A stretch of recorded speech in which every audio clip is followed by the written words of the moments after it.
क्या आप जानते हैं कि जब आपको शदीद भूख लगती है तो आपकी बॉडी एक खौफनाक काम करती है।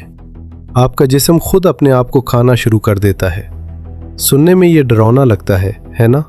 लेकिन इसी खौफनाक अमल को दरियाफ्त करने पर 2016 में जापानी साइंसदान को नोबेल प्राइज़ मिला।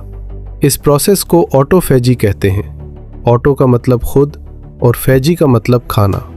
जब हम भूखे रहते हैं तो हमारे हेल्दी सेल्स जिस्म के अंदर मौजूद कैंसर ज़दा और बीमार सेल्स को खाकर सफाई कर देते हैं।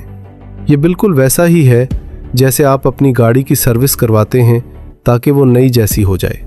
सोचिए, जापान ने ये बात 2016 में बताई, मगर 1400 साल पहले इस्लाम ने भूख को इबादत बना दिया था। मेरे और आपके नबी सल्लल्लाहु अलैहि वसल्लम ने फरमाया था, सौमु तसहु, यानी रोज़ा रखो, सेहत याब हो जाओगे। कुरान की सूरह अल बकरा में अल्लाह ने रोज़े का जिक्र करते हुए एक अजीब बात कही।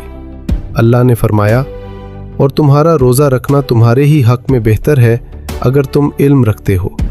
गौर करें, अल्लाह ने ये नहीं कहा कि मैं खुश हूँगा, फरमाया तुम्हारे लिए बेहतर है, यानी फ़ायदा तुम्हारा ही है। आज मेडिकल साइंस कहती है कि ऑटोफेजी का प्रोसेस तभी स्टार्ट होता है जब इंसान 12 से 16 घंटे भूखा रहे, और ये टाइमिंग बिल्कुल इस्लामी रोज़े के दौरानिए के बराबर है। क्या ये महज इत्तफाक है?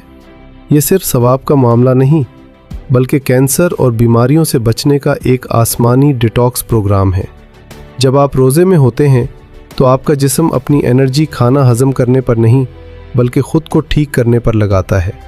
टूटे हुए सेल्स जुड़ते हैं, पुराना कचरा बाहर निकलता है और इंसान अंदर से नया हो जाता है। इसीलिए साइंस कहती है कि जो लोग फास्टिंग करते हैं वो लंबी उम्र पाते हैं और देर से बूढ़े होते हैं।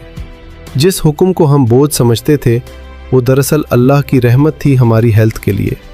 दुनिया दवाइयों में सेहत ढूंढ रही है, जबकि अल्लाह ने सेहत परहेज़ और फाके में है, बल्कि जिस्म की हिफाजत का भी मुकम्मल निज़ाम है। रोज़ा हमें सिर्फ सेहत नहीं देता, बल्कि हमें गरीब की भूख का एहसास भी दिलाता है। साइंस ये भी कहती है कि रोज़े से आपका दिमाग ज़्यादा तेज़ काम करता है और फोकस बढ़ता है। शायद यही वजह थी कि मुसलमानों ने अपनी सबसे बड़ी जंगें जैसे ग़ज़वा बदर रमज़ान के महीने में जीतें।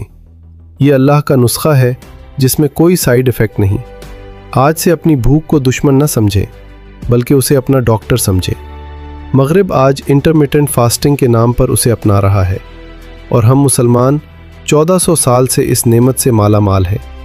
इस बेहतरीन निज़ाम पर अपने रब का शुक्र अदा करें और कहें सुभान अल्लाह।